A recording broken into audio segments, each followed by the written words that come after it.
This presentation is being brought to you by the Tipton Auto Group, Brownsville's oldest continually operating automobile dealership. Hello, Gene Fernandez here. I ran a podcast last week that was a predecessor temporally in what we've got going on with this podcast today. And I'm doing all of the houses that the Fernandez family is responsible for building and placing on the scene here in Brownsville. There are 11 of them of consequence. This is the second one in that series. So let me start by saying the first one was my great-grandfather's first structure that we know of.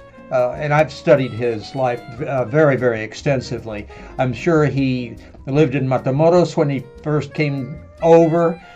He stayed for a period of time with his uncle, Jose San Roman, in the San Roman building, which is downtown, and it was built in 1850. My great-grandfather came in 1852. But his own residence, built for him, that was the subject matter for the last podcast that I gave. And today it's called The Morning Glory. It's on the corner of 11th and Washington. So you get the positioning there. Now, the second structure that we're going to talk about today is what we would call the Fernandez-Olvera. A lot of people call it that, and some people just call it the Olvera, which I'm violently opposed to, because Olvera didn't get into the picture until the one that was there that owned the building didn't actually buy the building until 1950. We built it in 1882. You see my point. I don't want to belabor the issue. So there was a happening that took place in order for him to have the necessity to build what we call the Market Square residence. It was a townhouse. The reason I say townhouse was that in 1882, my great-grandfather dissolved his partnership with his brother and cleared up his business here because he had just made a pact with the president of Mexico, Don Porfirio Diaz, in order to, number one, the reason that he was so close to him was my great-grandfather attended that famous meeting that occurred in 1876 in the Trevino House, which is next to what we call the Stillman House today. And so my great-grandfather gave a huge contribution. And from that point onwards, I think that Don Porfirio was impressed or whatever, or maybe it was just a personality thing. They were lifelong friends and business associates too. All right, so one of the benefits of that 1876 meeting, in order to cement the relationship, of course they must have had some chemistry there that they got along with, and money didn't hurt. And so therefore it is a given that Don Porfirio Diaz was in the Washington and 11th Street building. I call it the 1866 building because we built it in 1866 after my great-grandfather got out of Baghdad and smuggling efforts there. All right, so therefore you really have some, like a person who goes to the Holy Land, they think, well, I've stepped in the same paths that Jesus did or whatever. Well, when you think about it, a magnanimous figure like Don Porfirio Diaz was in that building.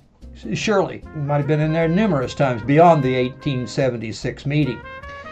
And so the plan was this, is that they got through that period whereby Don Porfirio Diaz got back into power, and then there was a little adjustment period in Mexico City, of course, where the president is getting into office and doing whatever he needed. And then an invitation came, I say, in the mail, by courier, you name it.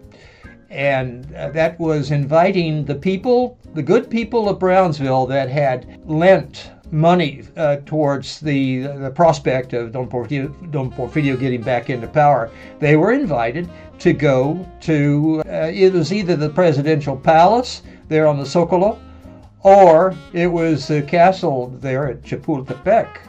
And I have a feeling for a state issued occurrence like that, it probably was Grandoise, and it was in Chapultepec. So he was invited to go there, and I'm going to inject things that happened that I heard throughout my lifetime that make these particular tales pretty interesting. And so there was my great-grandfather at the state dinner, right? Who was sitting next to him? Sabas Cavazos. For those people that know the history of Brownsville, the Cavazos family is related back to Jose Salvador de la Garza, the Cavazos Cortinas, and all of that. Okay, well, he was a good friend of my great-grandfather's, and he was there. And so they were getting ready to dine, and the waiters were bringing the little croissants and whatever, and then the soup came by, so they saddled up in order to have the soup, and Don Sabas Cavazos was merrily eating away on the soup, and all of a sudden, boom, he fell over in his face in the soup. So my great-grandfather grabbed his head, hey, what? And he said, I don't feel so good. And so they took him off into a little secluded area there. What's wrong with you? I don't know. Well, he was poisoned. Poisoned. Who poisoned him? I. All right, you got to understand that one of the reasons that meeting, 1876 meeting was so successful is that the town people here, the business people and the families, were asking Don Porfirio when he was trying to seek the donations to get him back into power. They say, oh yeah, we'll give you the money, but on the condition that you get Juan Cortina out of our hair. Because he had been on a rampage since 1859. And that 1859 figure links to this, the building that I'm going to be talking about. So what happened is that indeed, we had to go through the Civil War, 1861 to 1865 and all that. But once Don Porfirio got into power, he held good on his promise. And he got a hold of Juan Cortina and put him under what's called house arrest. House arrest, okay. That means that he wasn't confined to his house there. He didn't have an ankle bracelet on or anything like that. And so he was confined really to Mexico City. And it was an honor system to a degree because, these are big players and they knew each other, and you can't get away with anything if everybody recognizes your face. Anyway, so what happened was that, yes, he was. Juan Cortina was in Mexico City and Azcapotzalco for those years up until he died a natural death there. All right, so therefore we're at the banquet, right? And boom, he dies and all that. And the rumor that had been set in motion by Juan Cortina, because he was a very powerful man. He had his minions that were still there. In the DF, and so they did this in order. Waiter, I'm figuring it this way, likely his waiter came by and put the little poison in the soup, and there we go. So the rumor that immediately got flying around was that Don Porfirio poisoned Sabas Cavazos because he didn't want to pay him back his loan. Because my grandfather was there for a secondary purpose of collecting on the loan that he'd given him. Okay, so that wasn't the truth, of course, and Juan Cortina just did it out of spite because we all knew Sabas Cavazos. He was a wonderful person. I don't think he had an enemy in the world. And bear in mind this: he was Juan Cortina's half brother. You see, it's convoluted to a great degree.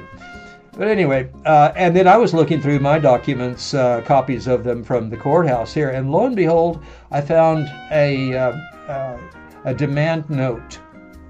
The demand note was, oh God, I don't remember what the date was on it. It was probably, if we're dealing with 1876, it was right there when the paybacks were all considered and all of that. So we're dealing in 1882, 1883. And I looked at that thing, I said, this is rather strange.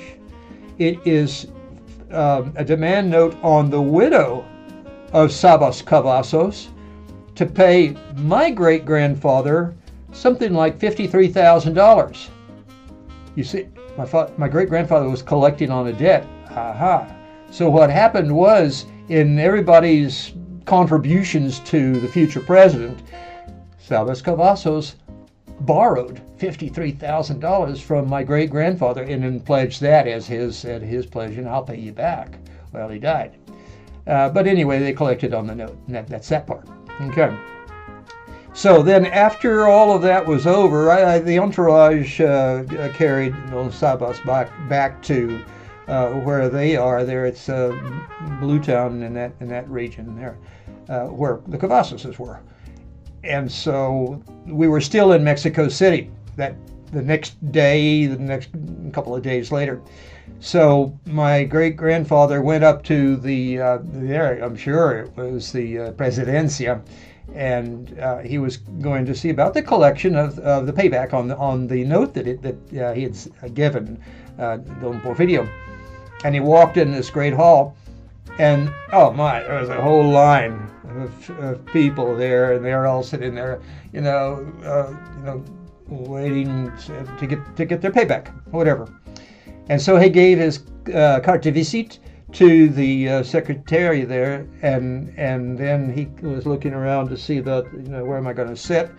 And all of a sudden the secretary says, so my great-grandfather says, yeah, you. And so he went up to him. He says, yes. He says, come straight through. They took my great-grandfather, put him immediately in to see the president. That tells you something. And so there were the abrazos and everything, and they said, oh, it's so nice to see you again. What brings you here to Mexico City besides looking to collect on your loan? And he says, I am so happy that you got into power. That is tremendous and all that. But I'll tell you what, we're going through a doldrums financially here in Brownsville in South Texas, which was the case. It was a mild recession if you look back in history of the finance. And he says, and it's boring to me, because you got to bear in mind, my great-grandfather was a smuggler, a pirate, and when things get boring, he starts looking for a way out. He likes the high anxiety. Sounds familiar. But anyway, and so he says, well, what are you going to do? He says, well, I'm going to go to Chiapas to get into coffee business. I've been asking and all of that, and that's what I'm going to do. And Don Porfirio says, no, you're not. He says, what do you mean, no, I'm not? Who's going to stop me? He says, I am. What did I do? And he says, no, look, I got a better offer for you. There's an old Spaniard over in Veracruz in a little village called Huatusco. And he's Mr. Soliero. He's been there since a royalist from the old Spaniards. And he wants to, that's the way they did it. The Gachapinas, they made their fortune, and they went back to Spain, and they lived like a king for the rest of those numbers of days that he had left. All right, so he says, he's looking to go back to Spain, and he's got a wonderful coffee plantation. You go over there and look at that and see what you think. And so he did, and I swear, this is a recreation of history. I did the same thing. This was in something like 83, 82, 83. I had a conference that I went to in Cordova, so I went there, and of course I wanted to take advantage, the first time I'd ever seen it, to see the plantation. And so I went there, and I fell in love with it. Oh, it was beautiful. It's a tropical rainforest, the orchids in the trees, and the whole thing. And so evidently, my great-grandfather had the same reaction. He fell in love with it upon the president's word when he went off to see it. He says, oh, God. And he came back to Brownsville, and he was there for a short period of time. Now, mind you, these tales are word of mouth from the source. They came from my great-grandmother, who was his wife, of course, to my grandmother, who was a favorite of hers. And this is the stories that have been told. Okay, so they said that they were in their home there, and all of a sudden there was like a lieutenant colonel or something from the Presidential Guard. They came to, he had the knee boots on and all the royal regalia. And so he had his attaché with him, portfolio, and he flung it open, and he pulls out some papers, and he handed them to my great-grandfather. And the papers said, "Mr. Fernandez, come to Veracruz to claim your lands." So what happened there, I don't know the proportion, but the payback that Don Porfirio gave my great-grandfather evidently was a portion in the absolute cash, the return. I don't know what kind of percentage he gave him. What do you want, 200% on this? Or I don't know. But, and then as kind of like propina, he gave him this plantation. He worked it out with Sollero. Sollero was on his way back on a schooner back to Spain. And so there's like 10,000 acres of beautiful land there in Veracruz. So he says, come to Veracruz to claim your land. And so, of course, my great-grandfather made the preparations to do whatever he could, because he was just jazzed about this thing, this prospect of a whole new life. And that gave him the energy that he needed. So he said to himself, I don't know if this is in the planning before or the cause of, but he says, well, I want a townhome here in Brownsville because I'm going to be coming back from time to time. In a business sense, you're going to be looking for machinery or seed, I don't know. So I need a townhome. That's when he built the 1882 building there on Market Square. He built it for his residence when he was here. And of course, he had his house there at the plantation. The house was an entire city block. I've been there, and that's so he wanted a place here, and that's when he built it. And again, from time to time, he would come back to Brownsville, and that's where he would stay. Living quarters upstairs. And in the initial period, I'm sure the downstairs were residential to a degree as well. Later on, they became retail. And I'll tell you how that happened. So then he was going full blast at his plantation. And he was so benevolent to those people in the village there of Huatusco. He brought in, again, the technology of Don Porfirio Diaz, where he brought the train right on up to San Jose de Chiquititos or something that's within a stone's throw of the plantation.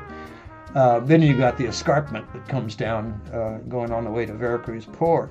But that's what he did. And then my great-grandfather also built a hydroelectric plant to give electricity to the people of that village, and it goes on and on. All right. So he built this, and he would go off and then come back from time to time. And we're in the era of 1882 and going forward. Okay. Now his daughter got married to Joe Celaya in 1888. You see, and if you look on the Sanborn's map, it's really confusing. And there's another issue there that I think is a misprint. And I've been contesting it all along. It says there, Rio Grande Hotel closed. We never had a Rio Grande Hotel that I ever heard of in our family. And I've gone through the newspapers going back all through that period. If it was in existence, number one, it didn't happen from the time of the 1888 onwards, because what he did was, my great-grandfather, he gave that dwelling to his daughter, Serafina, when she married Joe Celaya. And they lived in it. How did I find that out? Word of mouth, direct.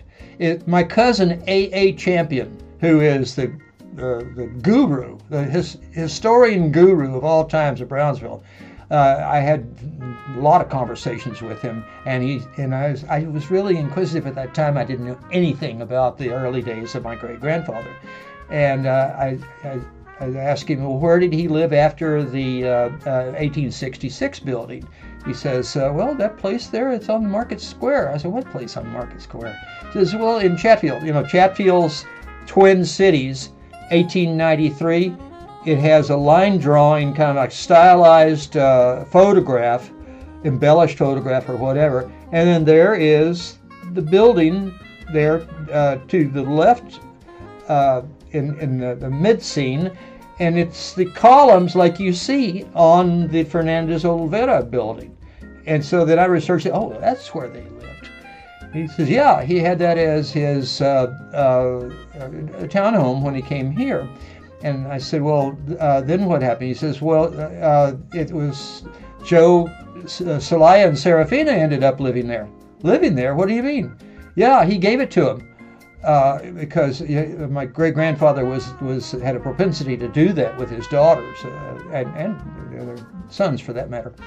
And so I said he gave it to him. Yes, they were living there for a period of time. And if you look on the Sanborn's map, there is a period going on up into 1906 Sanborn's. Well, actually, it's the literal 1893. You see the years that are coming there, and then going on up into 1906. Where you don't have the commercial layout.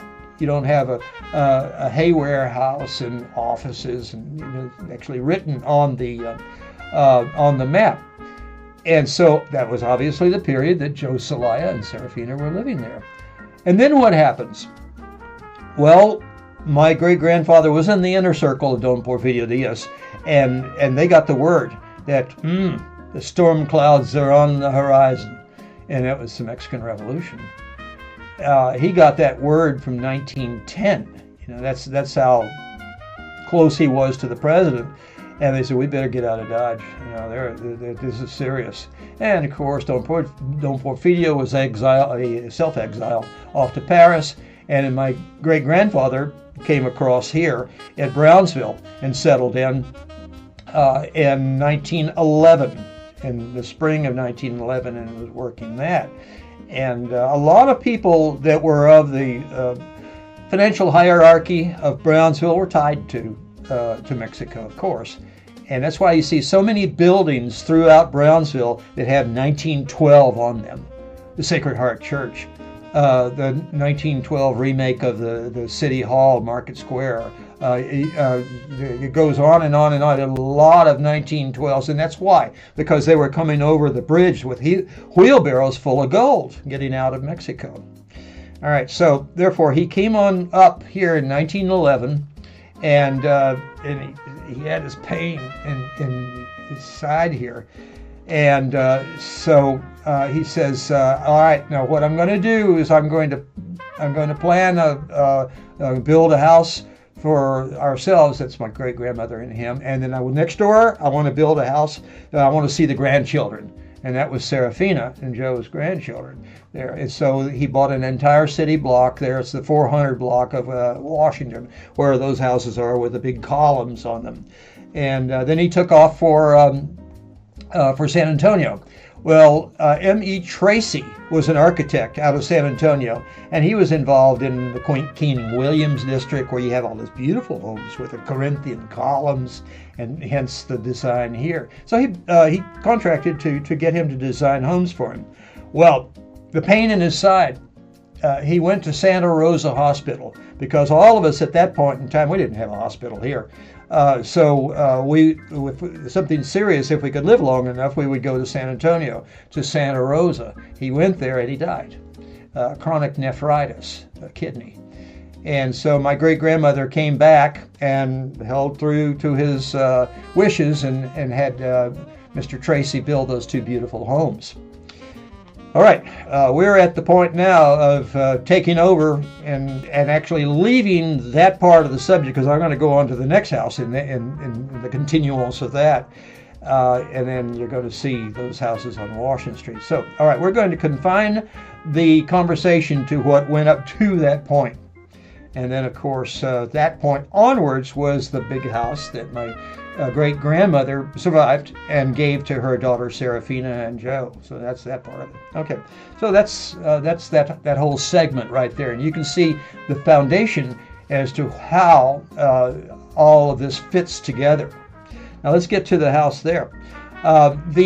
Before it was built up as the house, the structure that is there now, it was a one level, and it was real typical of the restaurants and the coffee houses that they had around Market Square at that time, because Market Square was still primitive, 1880s. And actually, we're going to go back to 1859. Remember, I mentioned that Juan Cortina was in the picture. Okay, so there was a Swiss lady by the name of Henriette Katzel, Catzell, and she had a coffee house there. This is God's truth. And there was a colony of Germans and Swiss that had restaurants and coffee houses here and there around that sector. And so one day there was a guy that came in, and there's testimony. There's like 30 witnesses with the written testimony that issued them to Sam Houston, the governor of Texas. And my great-great-grandfather was one of them. And the guy came in the coffee house, and he was drunk, and he was raising Cain, and he was pinching the waitress and whatever else, and hey, get out of here.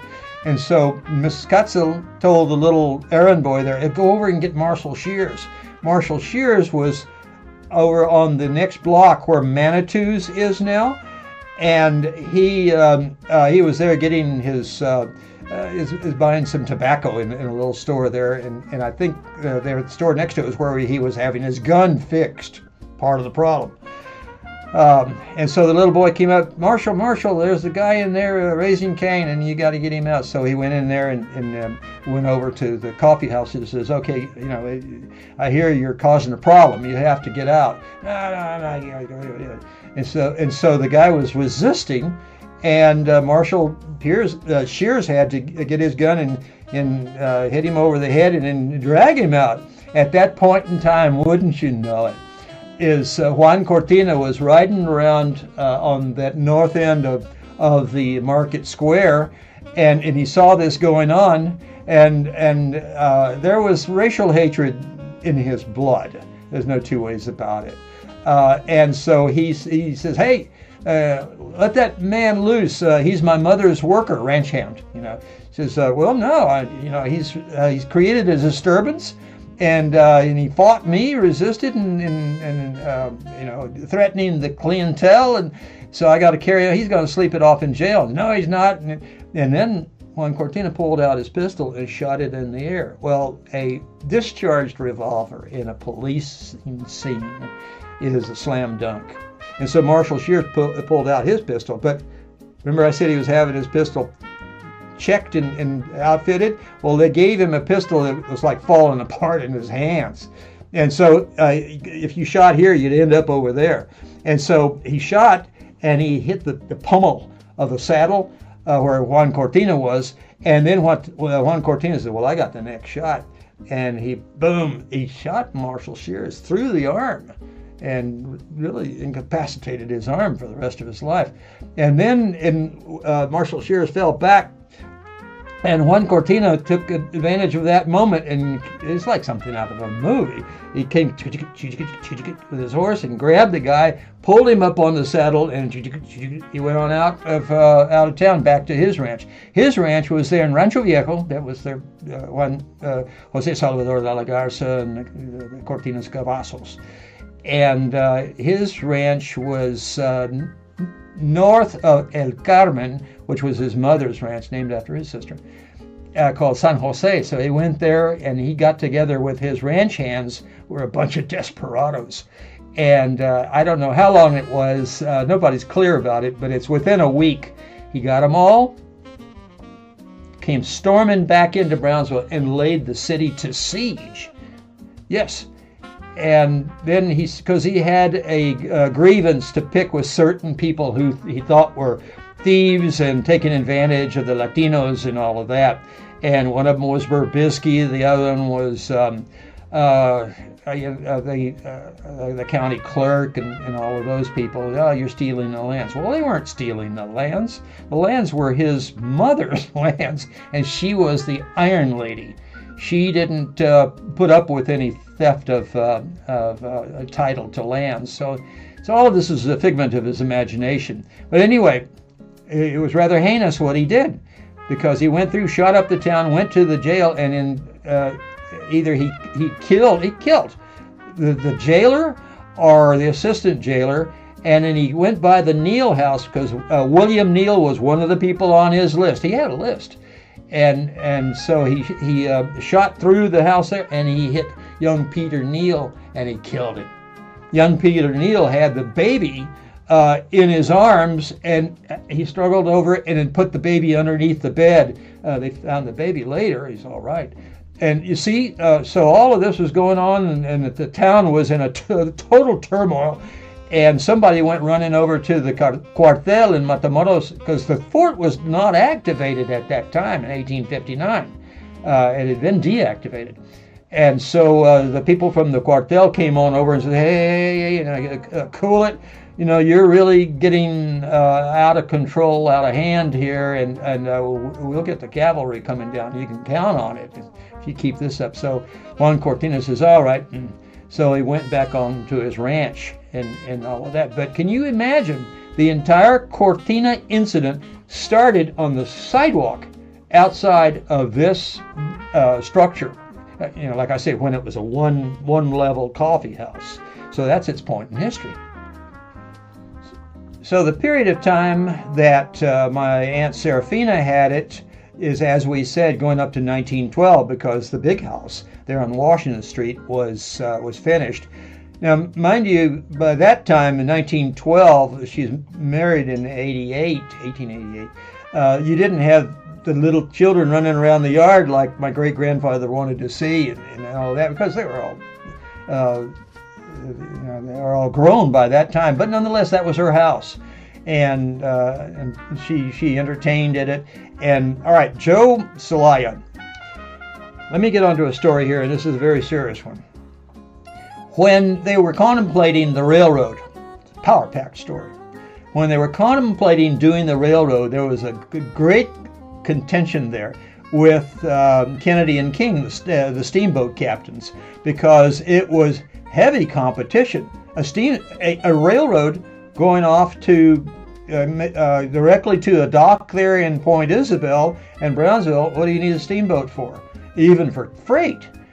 And so 59, going on up into King and Kennedy got a charter for it, but it was a placeholder. They weren't going to go in the railroad business, but they petitioned the state of Texas in order to get a charter for the railroad. And I think that was just right after the Civil War, because you got to bear in mind they were dedicated to the steamboat business up to the time of the end of the Civil War. And then they started looking at what else can we do. The river was silting in by that time too, so there were very limited days that he had in that business. But he still didn't want to give up his business to some people coming in and putting a railroad in. So he fought it in the courts, especially the distance from the terminal through the city to the boardwalk, to the crossing that they had with the chalanes, with the barges going across to Matamoros. It was a whole network that if that had come together before he really wanted to get out, then he would have gone into bankruptcy. He was building his ranches, Santa Gertrudis and La Parra. I'm saying he, Kennedy and King, and they just weren't ready yet. All right, well, first powerhouse to go in there was my great-great-uncle, Jose San Roman. You see, he investigated into getting the charter from the state of Texas in order to do that. But he was really on limited time. I think he actually initiated that whole quest to get the charter from the state of Texas in the after the Civil War, of course. 1869 or something like that. He might have had a rudimentary title. And then it was bandied back and forth because he wanted to get back to Spain. At that point in time, he was really wrapping up his affairs here to retire. As I said, the Gauchopinas, that's what they did. They go back to Spain. All right, now here's the most important part. The real person that was doggedly trying to get the train charter beyond Kennedy and King, but for their reasons, was Joseph Kleiber and Humphrey Woodhouse. They're on every document that you see there leading up to the point of the final awarding of the charter. And Jose San Roman.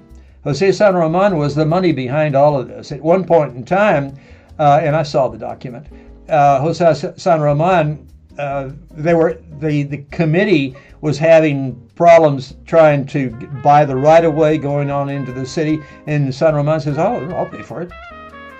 That's how powerful he was. Now get this: what Jose San Roman did at that point in time, he says, "Well, I'm going. I got to go back to Spain." All right, my nephew, it was his nephew. My great-grandfather was his nephew, and Simon Celaya was his nephew. Different branches of the family, but nonetheless, they were both nephews. Okay, and so what Jose San Roman did is that he approached his nephew Simon Celaya, and he says, "All right, here's what I want to do. You see this credit card? I'm going to give you the credit card, and I'm going back to Spain." Do you see? So Simon Celaya had his proxy in order to do the founding of the charter and carry it on out. That's why you see all of this Simon Celaya Museum, and then you go through all of the literature and it says Simon Celaya founded. No, that isn't even true. There were 17 members of the actual board that were that chartered the railroad, and of course through Jose San Roman's money and proxy, they voted Simon Celaya in as the president. Well, I know a lot of presidents of banks, but they don't own the bloomin' bank. So that's the way people have interpreted it here. And all of this is going on, and so then Simon Celaya is there as the president, right? And then who did he give his general managership to the railroad to? His son Jose Celaya. and at one time, Augustine, the other son, had another function there. I don't know what it was, but Augustine was pretty well equipped to go about and do whatever he needed to do in this world because he was a graduate lawyer, and he was a highly successful person by comparison to Jose Celaya. And so they're going on and on and on, and then they are actually at the point where they had all of the money in place. They were ordering the rails from England, the actual train engine from England, and all of that. And they were in. This was a meeting that was transcribed. It was written about by William Neal. He's an extremely good writer. When he had his diary, they transcribed that into his book. It's called Century of Conflict. All right, so what happened there, they were at the organizational meeting trying to figure the route as to where it was going to go. And the Woodhouse and Kleiber and all of them wanted it to go more over to the north there to higher land. And when we say north, I guess you can equate with going more towards Rio Hondo and in that region up there. And so in breezes Simon Celaya and Armendariz. Well, guess who owned the land out there that it was finally settled on going the lower land towards the Bahia Grande? That was Armendariz. And so they came in and all that, and Simon Celaya, Skinflint, he said, no, if we go over there, that's going to add another 4 miles of track. Or I don't know, 4 or 5 miles of track. He says, I don't want to spend the money. We're going to put it right here. And so right there, they had to build a trestle bridge that was something like 11 miles long. Trestle bridge over the water. But they did it, and whatever. The next year, a hurricane came through and wiped out the whole shebang. And then the next year after that, and the next year after, on that one decision right there, the railroad was bankrupt for the majority of its life. And so then finally it went into receivership, getting off into the period of 1906 or 9, something like that. And there we have A.A. Brown, which is James Gillespie Brown's son, came over with Taylor. And he says, no, we can't have the railroad go out of business. We need it here. So I'll buy it out of receivership and we'll put it back into action. So they had to kick Joe. Augustine had already left. They had to kick Joe and Simone out, and then they took it on up. And then that railroad was functioning until right just before the Second World War, but not too well. And it was bought over by the Frisco Line or whatever else. But so that's the Joe Celaya story. And when he was, you look at the 1909 era there, he didn't have a job. And 1912 was when my great-grandmother gave her daughter and he that house there, gave him a place to live. And we had the bank, of course. We had this State National Bank, and my Uncle J.G. was very astute. He wouldn't hire him. So he got a job as a cashier from, it was a Texas State Bank and Trust or something like that at the turn of the century. And he was working as a banker there for that period of time, all the way up until the period of the 1912 when they moved into the house and they got it going. And that was the house, again, on the south side of those two homes there. And so then there was another issue that was in the picture at that time. I see that Serafina spends a lot of time at the plantation. It takes quite a long time. That's a serious endeavor to go to the plantation, and then and there are periods of up to a year that she would be there with her mother at the plantation. So I don't know. I couldn't be away from my wife for a year, but anyway, that was that part of it. And then she came back just prior to 1920, and she had a medical issue. She died of it.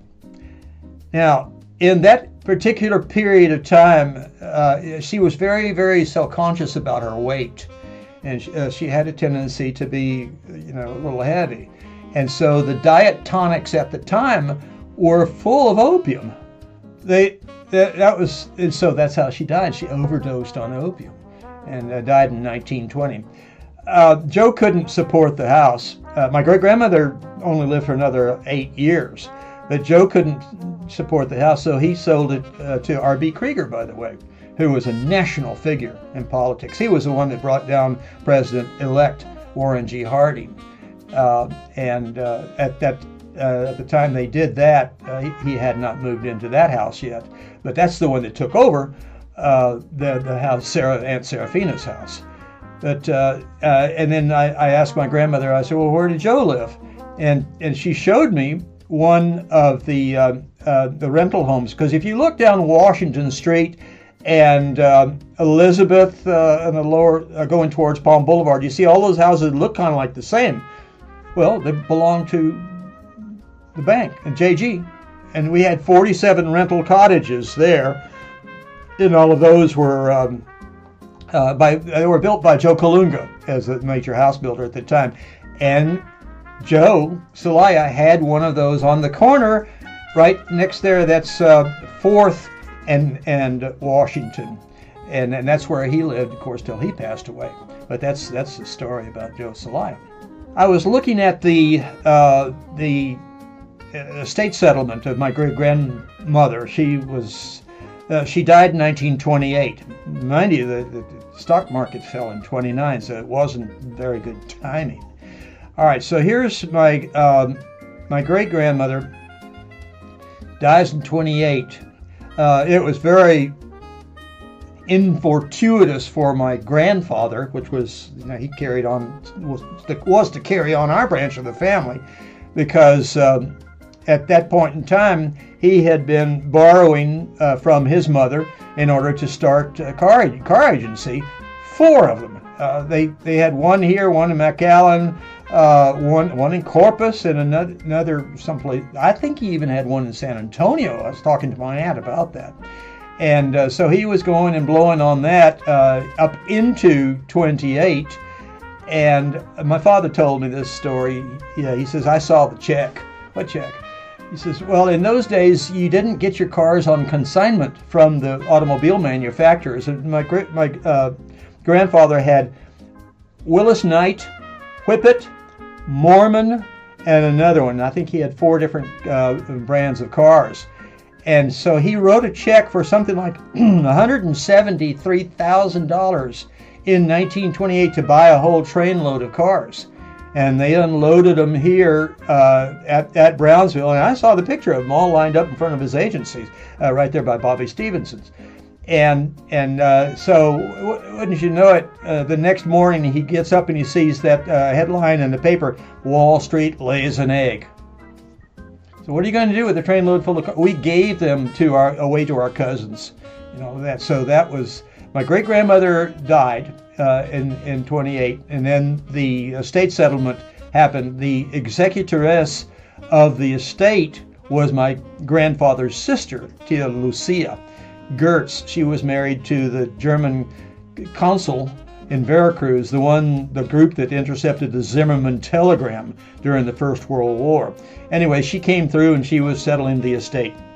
She came up to my grandmother and she says, where did mother have a will? Oh, yes, she had a will. He says, where is it? He says, well, it's in the ropero right here. Well, it's locked. Oh, no, I got the key right here. So she pulled out the key, and my tia Lucia was in the room, went in there, closed the door alone for the longest time, an hour, maybe a little more. And she came out and she says, there's no will. She tore it up because I guess she saw the favor that my great-grandmother had given to my grandfather. And there was a little resentment between the two of them, but it was so unfair. So unfair. There were 5 children there that he had to support, and we did the best we could. But that was the breakup of that. Okay, well that concludes the portion going on into the end of the Market Square house. But let me tell you about the renters. I saw the development of the estate and all the papers going on there, and I see a listing there in 28 says to Victor Olvera. Oh, and it goes on up. It's a rental income that is paid the estate for the building there on Market Square, the 1882 building.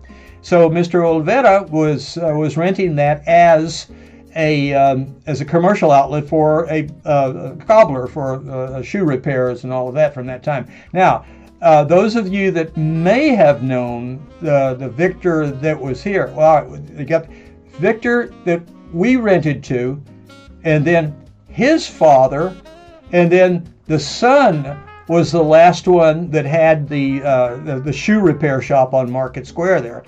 And what could I say? He was a prisoner of the grape. I don't mean to speak badly about him, but if you're having your shoes done, he's sitting there whacking away with a hammer and a little cross-eyed as he's doing it. And anyway, and so then I went in that building in about 1983, and I just gotten back from South America, and I was curious about the family. And by the way, the stories, a lot of the input of the stories that I've been told just now came from my uncle Tony Gomez. If you know James Gomez, the veterinarian, well, his father, Tony Gomez, was real close to my tia Francisca. That was my great-grandfather's sister-in-law. So those are the stories that came through from them. But here you've got Victor in the picture. And then I think it goes on up to about, the family retained that as a rental property up until probably 34, I think. And then they didn't sell it to the grandfather, Victor Olvera. They sold it to a Martinez fellow over from Matamoros. The Olveras, and that's the one that we knew, that the one, he didn't buy that until, he didn't have full ownership of it until about 1952. And then, of course, he had it from that point onwards. So then I believe it was his son that was trying, I remember well, back in the 80s, going into the 90s to a degree, the son, the younger Victor, was trying to petition the city to see that there were any funds for refurbishment, historic preservation. No, we didn't have any funds for that. People think, well, I can get a grant. Where are you going to get the grant? And so he fiddled with that for the longest time. And then I remember at one time there was a fire upstairs because when I went in there in '83, there was some charred remains. There was a beautiful skylight that is part of the original structure, and I thought that was really nice at the time. And the center portion is filled in because if you go in there today, you're going to see it's open and it goes all the way up to the skylight, and that was part of the original layout of the building and all that. I restored this building. And now they're figuring out what to do with it in its next incarnation. Make a great restaurant. Right, so Larry Loft gets it from the son, and he buys it. This is before all of the great movement for the refurbishing down in what's called the original town site around Market Square took place. So I'm sure he got it pretty reasonably. God bless Larry. He did the whole refurb on the thing to the max and brought it back to prime. And I saw that going on. I said, "Oh my God!" Thankfully, that's one of the family buildings that's being looked after. And then, of course, in the year 2018, that's when the 1866 building started going through its refurb. So I was in heaven. I was seeing all of these beautiful buildings being brought back to life. But Larry really got that the 1882 building in prime with his workers and all that, because that's his specialty. And we've been waiting all of this time to see, all right, well, what's going to be done with it? It's going to be a beautiful restaurant. And so I saw I was on social media last night and somebody mentioned how they're putting the sidewalk guards on there in order to steer people away from the building, because it indicates that there's construction going on. So, and I asked Ricardo Carlos, who was Larry Loft's contractor, I said, do you know what's going on? And he said, no, but there's activity going on there. So we're going to see that building come back into being sometime soon. And wouldn't it be nice for a restaurant, for the old downtown heritage corridor for us there? So that's the life of that building as I know it. And if you go back into word of mouth and eyewitness, again, it'll be such a fine point. Furthest back we go is an actual eyewitness for a champion, and he was born back in the late 1870s. So you can see that as being pretty credible there.